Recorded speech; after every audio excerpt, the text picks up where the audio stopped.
লক্ষ্মীপুরের চন্দ্রগঞ্জ থানাধীন ১৩ নং দিঘুলী ইউনিয়নে বিএনপির সাবেক ইউনিয়নের সাধারণ সম্পাদক ও বিশিষ্ট শিল্পপতি জনাব শাহজাহান বলেছেন, বিএনপির জাতীয়তাবাদী দল মনোনীত ধানের শীষে প্রতীকের প্রার্থী জনাব শহীদ উদ্দিন চৌধুরী অ্যানি ভাইয়ের নির্বাচনী প্রচারণা আপাতত বন্ধ থাকলেও দলীয় কার্যক্রম থেমে নেই।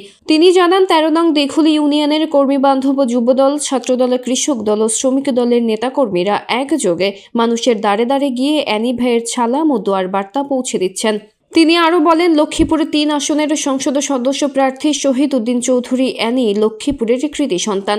দেশনেত্রী বেগম খালেদা জিয়ার সুস্থতা ও দীর্ঘায়ু কামনায় সাধারণ মানুষের কাছে দোয়া চাওয়া হচ্ছে। ভোটারদের সাড়া অত্যন্ত আশাব্যঞ্জক উল্লেখ করে তিনি বলেন, মানুষের প্রতিক্রিয়া দেখে বিজয়ের স্পষ্ট আভাস পাওয়া যাচ্ছে। যদিও প্রতিপক্ষ একটি মহল ভোটারদের বিভ্রান্ত করার চেষ্টা করছে, তবে ভোটাররা বিষয়টি বুঝতে পেরে আমাদের কথা গ্রহণ করছেন। শাহজাহান বলেন, শহীদ উদ্দিন চৌধুরী অ্যানি নির্বাচিত হলে এলাকায় মাদক, ইয়াবা, সন্ত্রাস ও চাঁদাবাজির কোনো স্থান থাকবে না। তার নেতৃত্বে ফ্যামিলি কার্ড, কৃষি কার্ড ও হেলথ কার্ড সহ বিভিন্ন সামাজিক সুবিধা প্রকৃত উপকারভোগীদের হাতে পৌঁছে যাবে। সাংবাদিকদের এক প্রশ্নের জবাবে তিনি বলেন, এসব কার্ডও কোনো চাঁদাবাজিদের হাতে যাবে না, উপকারভোগীদের হাতে নিজ দায়িত্বে পৌঁছে দেওয়া হবে। তিনি আরও বলেন, গত ১৭ বছরে ফ্যাসিস্ট হাসিনা সরকারের কারণে ইউনিয়নের বহু উন্নয়ন কাজ অসম্পূর্ণ রয়ে গেছে। এখনও মানুষও সচেতন হয়েছে। এই ইউনিয়নের রাস্তাঘাটের বেহাল দশা, শিক্ষা প্রতিষ্ঠানগুলোর যোগাযোগ ও সংকট নিরসনে অ্যানি ভাই নির্বাচিত হলে ইনশাল্লাহ দিঘুলী ইউনিয়ন হবে একটি মাদকমুক্ত ও উন্নয়ন সমৃদ্ধ ইউনিয়ন। প্রিয় দর্শক, দেখতে পাচ্ছেন আমরা এখন যেখানে উপস্থিত হচ্ছি সেটা হচ্ছে ১৩ নং দিঘুলী ইউনিয়ন ৬ নম্বর ওয়ার্ডে আছে। আপনারা দেখতে পাচ্ছেন যে নির্বাচনে আগামী ফেব্রুয়ারি ১২ তারিখে যে নির্বাচন হতে যাচ্ছে, সেই নির্বাচনে আজকে মাঠ পর্যায়ে দেখতে পাচ্ছেন শহীদ উদ্দিন চৌধুরী অ্যানি লক্ষ্মীপুর ৩ আসনের সংসদ সদস্য প্রার্থী।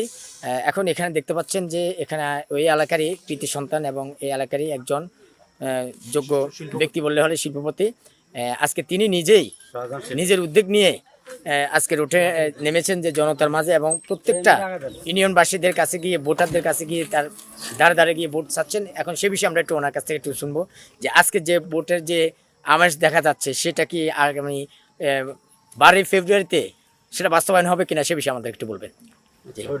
আসসালামু আলাইকুম।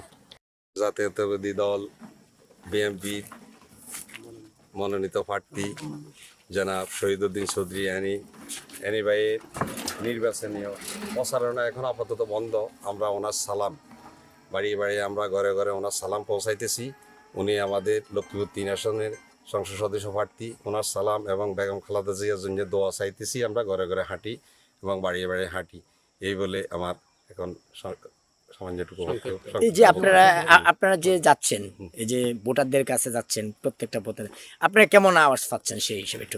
আলহামদুলিল্লাহ, আমাদের যারা মা বোন আছে, আমাদের প্রতিবেশী সবাই ভালো সাড়া দিতেছে, এবং ওনাদেরকে কিছু আমাদের হয়তো একটা আমাদের প্রতিপক্ষ কিছু ভুল বুঝাইতেছে, ওগুলো ওনারা বলতেছে যে আমরা তো বুঝি না, আমাদেরকে ভুল বুঝাই, আমাদেরকে বলতেছে এইভাবে, এটা ভুল বুঝাইতেছে। তো আমরা সেটা সংশোধন করার জন্য আমরা সেইভাবে বুঝাইতেছি যে আমরাও বলতেছি, আমরা ইনশাল্লাহ যদি শহীদ উদ্দিন চৌধুরী নির্বাচিত হয়, ওনার মাধ্যমে ইনশাল্লাহ এই এলাকাতে কোনো সন্ত্রাস থাকবে না। এই এলাকাতে কোনো উনি যে আমাদের শহীদ উদ্দিন চৌধুরী অ্যানি ভাইয়ের নির্দেশ, কার্ডগুলো আসবে এবং কৃষি কার্ড আসবে, হেলথ কার্ড আসবে ওনার হাতে, নিজ হাতে। আমরা এইভাবে আশ্বাস দিতেছি, যদি শহীদ উদ্দিন চৌধুরী অ্যানি নির্বাচিত হয় ইনশাল্লাহ, আপনাদের ভোটের মাধ্যমে যদি নির্বাচিত হয় ইনশাল্লাহ, ওনার মাধ্যমে আপনারা যে কার্ড পাইবেন, ফ্যামিলি কার্ড, হেলথ কার্ড এবং কৃষি কার্ড, কোনো লোক ১০ টাকা চাঁদা চাইতে পারবে না। ওনার নিজ হাতে শহীদ উদ্দিন চৌধুরী অ্যানি ভাইয়ের নিজ হাতে উনি ইনশাল্লাহ গ্রামে এবং এলাকায় আসি ওনার নিজ হাতে কার্ড দিবে। আমরা এতটুকু আশ্বস্ত করতে পেরেছি এবং মানুষ আমাদের কথা ইনশাল্লাহ সাড়া দিতেছে। ইনশাল্লাহ আমাদেরও তো একটা ব্যক্তিত্ব আছে, ইনশাল্লাহ ওইভাবে আমরা ইনশাল্লাহ বুঝাইতে পেরেছি।